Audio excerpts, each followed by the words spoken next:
siguiendo con las conferencias, tenemos ahora una charla sobre trastornos mandibulares que nos va a dar doña María Barrientos, María José Barrientos, que es fisioterapeuta, gerente de la clínica Barrientos, que muchos conoceréis, y experta, entre otras muchas cosas, en suelo pélvico.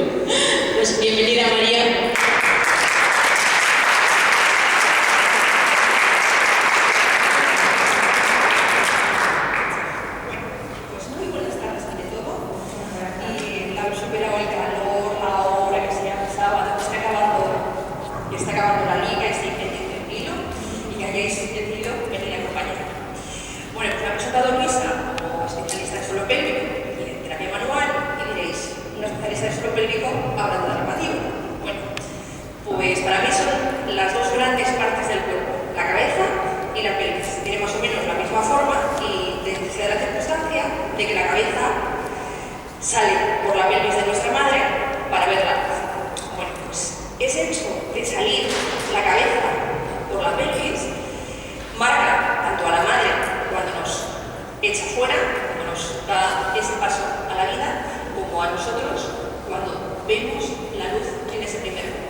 Es un hueso que se llama hioides y es como si fuera una mandíbula pequeñita que tenemos ahí abajo, ¿vale?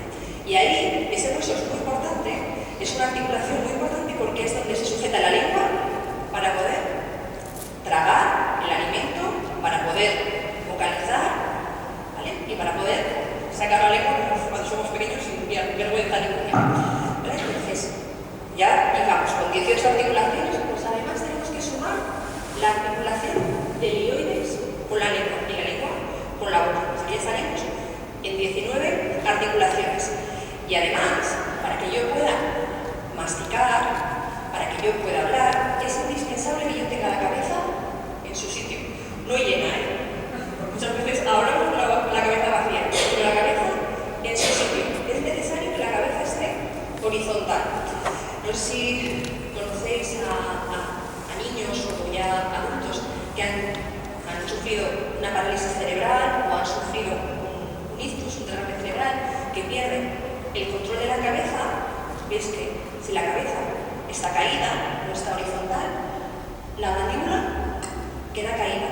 Y ves que esa gente tiene mucha dificultad para deglutir, para comer, incluso para articular palabras, porque al tener la cabeza descentrada, no tenerla horizontal, es imposible, por mucha fuerza que ellos quieren hacer con la mandíbula, con los músculos propiamente de la mandíbula, para poder hacer pasar el alimento para atrás o para poder articular palabra con normalidad. Entonces, a esas 19 tenemos que sumar la articulación de la cabeza con el cuello. O sea, que estamos en 20. Así que imaginaros que parece una cosa muy simple, que es la mandíbula, y que lo notamos cuando abrimos la boca, pues imaginad qué importancia tiene este complejo a la hora de manifestarnos, a la hora de alimentarnos, a la hora de respirar, de toser, de estornudar. ¿Vale? Todos esos gestos de la mandíbula tienen un papel fundamental.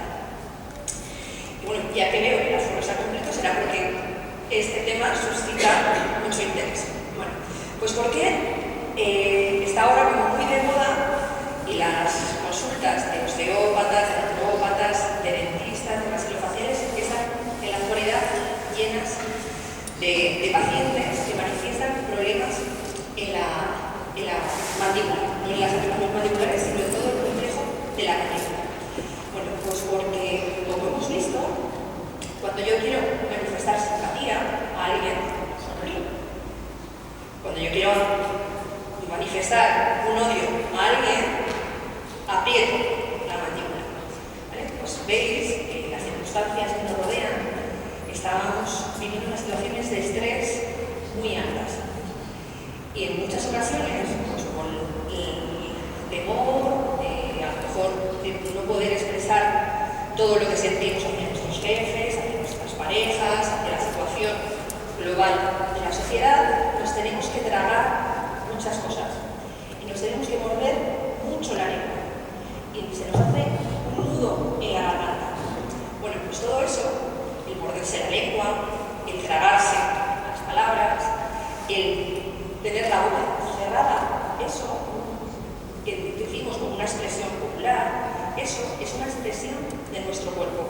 Cuando yo estoy pensando que fulanito tal es un hijo de su madre porque me ha hecho X cosas y no lo manifiesto, no a él, no hace falta que yo se lo diga a él o a ella personalmente, sino que yo libere esa tensión.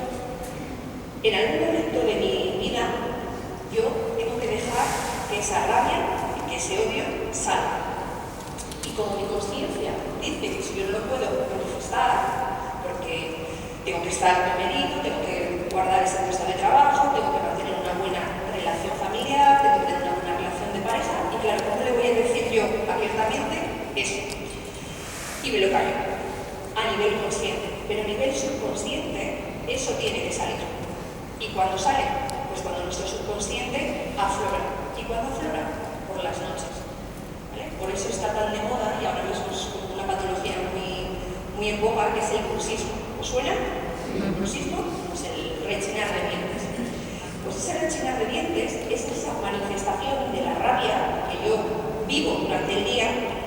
Mi cuerpo, mi mente lo libera por la noche. Entonces, ¿cómo se trata esa patología en concreto, el bruxismo, que ahora está como muy de moda y a lo mejor aquí en el aforo tenemos algún dentista que se dedica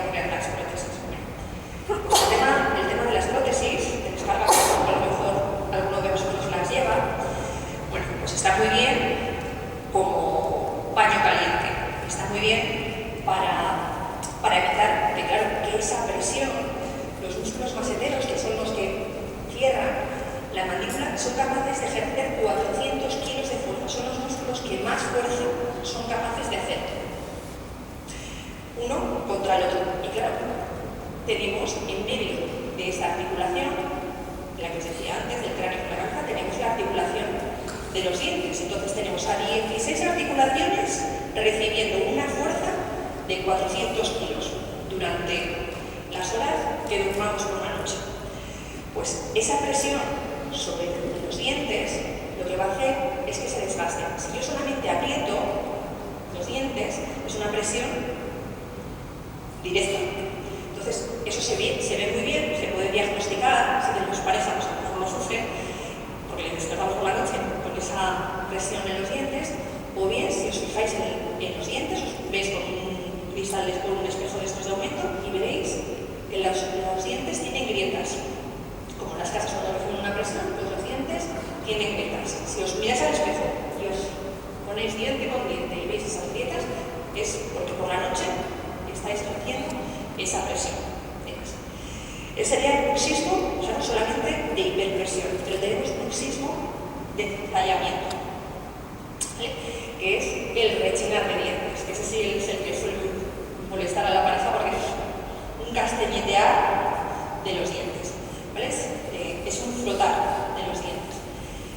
Entonces, esa tensión, generalmente, la forma de diagnosticarlo, aparte de por un desgaste mayor de los dientes, podemos llegar incluso a tenerlos partidos en trocitos, no las grietas, sino si pasáis los dedos por el borde de los dientes, veréis la gente que lo hace que tiene como pequeños picos, porque se han roto de cizallear, como es un cizallamiento lateral que se ha desgastado y se ha roto, como trocitos que están rotos. Aparte de eso, ese constante movimiento por la noche con esa presión, que no solamente es un cizallear suave, sino que yo aprieto y encima desgasto.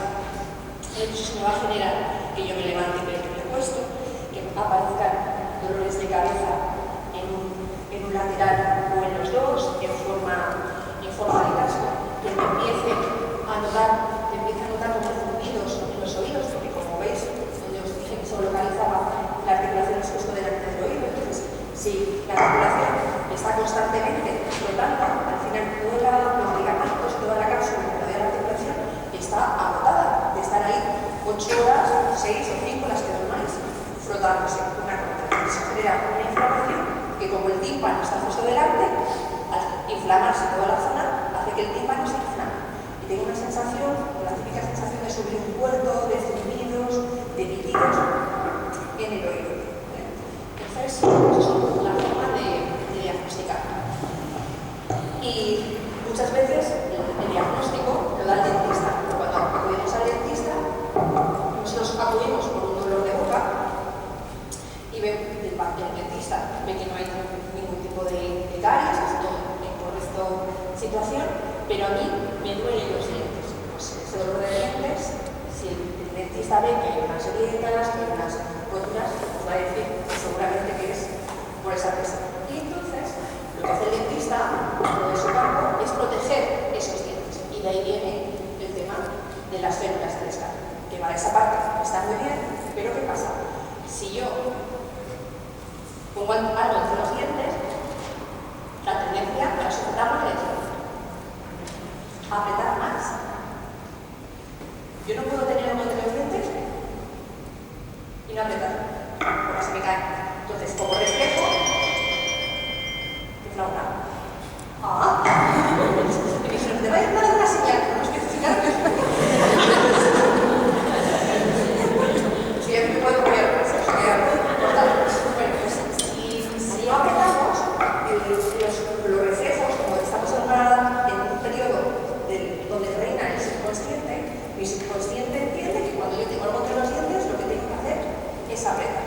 Entonces, las férulas de descarga, ya os digo, está muy bien para proteger el esmalte y para proteger el estado del diente, pero a la hora de toda la reacción muscular y de tensión sobre las mandíbulas y sobre todas las articulaciones que llegan, ya sabéis que eran las 17 de los dientes, las dos de aquí, la de ilioides y la de las cervicales, va a recibir todavía más presión. ¿Vale? Así que hay que tener mucho cuidado con el tema de las células de descarga, porque las células de descarga estarían muy bien Y además también hay que tener mucho cuidado en cómo se realizan, porque vosotros cómo dormís. Sí, pero en vertical o en horizontal. En horizontal. Uy, aquello que esto. En horizontal, ¿vale? Da igual, boca arriba, boca abajo, de lado, en horizontal. ¿Y cómo realizan las células de descarga? Sentado, más o menos reclinado, pero sentado. Y la posición de la boca ya os decía que depende mucho de cómo esté colocada la cabeza y cómo esté colocado el resto del cuerpo, pero sobre todo cómo esté colocada la cabeza. Mi mandíbula va a cambiar la posición. Entonces, si a mí me hacen una célula de descarga sentada, esa célula de descarga no va a ser útil cuando yo esté tumbada, ¿vale? Porque la posición de mi mandíbula va a cambiar. Entonces, hay que tener mucho cuidado con el tema de las células, saber a quién vais y quién os pone las células de descarga, que tiene que ser un especialista en mandíbula. No cualquier dentista está ahora mismo con la mente puesta en cómo hacer células de descarga delante, pero es un tema muy complejo. No solamente es el proteger los dientes y ya está, sino que hay que tener mucho cuidado. Bueno, pues eso respecto al tema del bruxismo, ¿vale? El tema de las esféricas. Pero los problemas de la mandíbula no solamente vienen dados por esa hiperpresión que nosotros tenemos durante la noche, sino que otras muchas causas pueden ser los que nos den problemas en la ATM o pueden ser los problemas derivados de la ATM. Por ejemplo, una persona que va conduciendo y le da el golpe por detrás, el típico latigazo cervical. Si yo voy conduciendo, voy sentada y me dan un impacto donde se produce el esguince, es en las cervicales. Y no es por faltar a los médicos, porque hay médicos de todo, tenemos a Luisa, y otros muchos más, pero generalmente los traumatólogos, más los de las compañías de seguro, que solo las cervicales. Pero claro, cuando yo tengo un impacto en las cervicales, ya os he dicho la conexión que hay entre las cervicales y la mandíbula, si a mí, aparte de ese impacto que yo he tenido directo sobre las cervicales, además estoy una semana con un collarín que me está traccionando y me está perdiendo esa curva que mi cabeza tiene, la cabeza tiene que formar con el cuello, eso al final, en más o menos tiempo, depende también de nuestro estilo de vida, al final va a repercutir en la mandíbula. Entonces, a lo mejor, personas que te vienen ese día 17 de mayo, con un problema de mandíbula, cuando empiezas a hacer la historia, te comentan que hace 4 años tuvieron un esguince cervical y que desde entonces sienten dolores de cabeza, vértigos, mareos, y a lo mejor les tratas las cervicales y las cervicales están bien, han ido al fisio, les han cruzado los osteópata, quien haya ido, les ha tratado las cervicales, las contracturas del trapecio, las contracturas del cuello, pero se les ha olvidado, bien porque no saben la relación que hay entre la mandíbula y las cervicales y no han recolocado esa mandíbula. Entonces, ya os digo, problemas a distancia, las cervicales pueden provocar problemas de mandíbula, pero problemas de mandíbula, si yo tengo un problema a nivel de la mandíbula, imaginemos que alguien me saca 3 muelas, ¿vale? De esas 16 articulaciones que forman un diente con el otro, 3 van a estar cojas. Es como, lo veis muy bien cuando operan de menisco, porque el menisco es que la persona al final cambia su equilibrio. Pues a mí, si me quitan 3 muelas, las 3 de arriba, las de abajo, van a estar cojas. Entonces, la presión sobre esa mandíbula va a ser mayor que sobre la otra. Si el movimiento tiene que ser en las dos igual, si una me va más rápido que la otra, va a ser como, lo entendáis, como una cojera mandibular. Entonces, una falta de dientes, de piezas dentales, que va a estar bloqueando una mandíbula y al final, para evitar esa tensión, lo que hace mi cuello es acortarse, se produce como un reflejo y acortar esta zona y directamente va cortando la zona cervical. Entonces, para que veáis que hay relaciones en un sentido de distancia a mandíbula, de mandíbula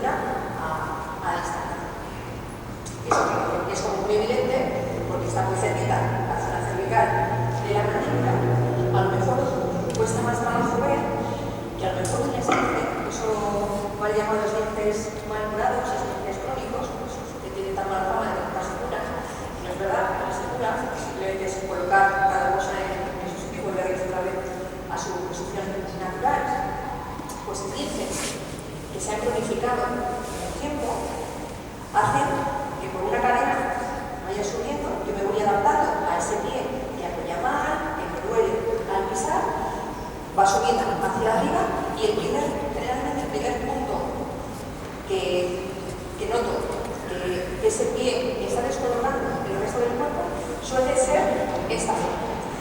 Y aparece una persona con dolor de ciática o diagnosticada con una falsa ciática. Pero es un dolor como muy localizado y no responde a las pruebas que se hacen para saber si es una ciática, un tratamiento del ciático. Y empiezas a explorar y le preguntas, oye, ¿tú viste algún esguince? Y dice, pues sí, pues no sé cuándo, pero claro, parece que no se cura. Y empiezas a trabajar el pie y dices, anda, pues anda, ya mejora. Y dice, mira, que yo no sé cuántos episodios de lumbalgias y de ciáticas y al final siempre me volví y mira, desde que trataste el pie, lo que hago. Bueno, eso en el caso de que lo hayamos parado afortunadamente. Pero ¿qué pasa? Que muchas veces esto se ha diagnosticado de ciática y lo del pie nadie le ha preguntado, al final va subiendo y al final me aparece un dolor en la mano. Diréis, ¿qué tendrá que ver con la mano? ¿Tienes que ver? Porque cuando nacemos, otra vez, la comienza, que me han dicho que eso que acabando, pues el primer reflejo, esa persona de tener la columna recta, de tener la cabeza horizontal, si tenéis bebés alrededor, veréis que el primer reflejo que aparece, ¿cuál es? ¿Qué es lo que dicen todos los padres? Ah, ya sujetar la cabeza. ¿Vale? El sujetar la cabeza es nuestro equilibrio en este plano. ¿Vale? Yo para sujetar la cabeza tengo que tener fuerza en este plano, delantero, posterior, de delante a atrás, yo puedo mover la cabeza hacia adelante y hacia atrás. Y después, poquito a poco el bebé va cogiendo más habilidades y es cuando empieza a gatear. Pues el hecho de gatear es lo que nos da el equilibrio de derecha a izquierda. Pues cuando yo gateo, apoyo una pierna y apoyo un brazo, pero la cabeza lo que va haciendo es esto, ¿vale? Para controlar de derecha a izquierda. Pues cuando el bebé va creciendo, pasa del gateo poquito a poco a sujetarse de pie. ¿Y cómo van empezando a caminar los bebés? De derecha a izquierda, van sujetándose de derecha a izquierda. Pues cuando el bebé apoya un pie, tiene que compensar, así, apoyar la mandíbula de este lado, mediar todo desde la rodilla que está mirando, así, como robo. Pero para poder caminar así, tengo que compensar el apoyo del pie de un lado con la mandíbula del otro. Y vamos cruzados, derecha, izquierda, derecha, izquierda. Y entonces, si yo he tenido un problema en un pie, pues un 15, puede ser una fractura de tibia y peroné, lo que sea, un problema en una pierna, al final, si yo no lo corrijo y no lo integro bien, al final me va a dar un problema en la mandíbula del otro lado. ¿Vale? Entonces, para que veáis que hay relaciones muy alejadas que al final compensa eso. Vas recolocando las cosas y al final va todo eso. Bueno, pues resumiendo, es que las patologías de la mandíbula engloban muchos aspectos de nuestra vida, desde funciones como son la comunicación entre las personas, porque tenemos que hablar moviendo las mandíbulas, tenemos que alimentarnos, desde el primer momento que nacemos, el hecho de sujetarnos a un pezón para poder mover, ya estamos utilizando todo el complejo de la boca. Para poder besar a alguien, tenemos que utilizar la boca. Para poder morder a alguien, defendernos de alguien, tenemos que utilizar la boca. Entonces, toda nuestra relación social pasa por cómo es nuestra mímica facial y la movilización de nuestras articulaciones mandibulares. Por otra parte, tiene que ver mucho con el equilibrio de la posición de la cabeza respecto al cuerpo y respecto del pie hacia el equilibrio con el espacio. Entonces, la influencia es muy grande. A la hora de tratarlo, pues a la hora de tratarlo es necesario un diagnóstico, de ver por qué está lesionada esa mandíbula. Lo puede hacer muy bien desde los maxilofaciales, los dentistas, los fisioterapeutas, los podólogos, en muchos casos, y el integrar entre todos, y muchas veces es necesaria la voz de un psicólogo para esta parte emocional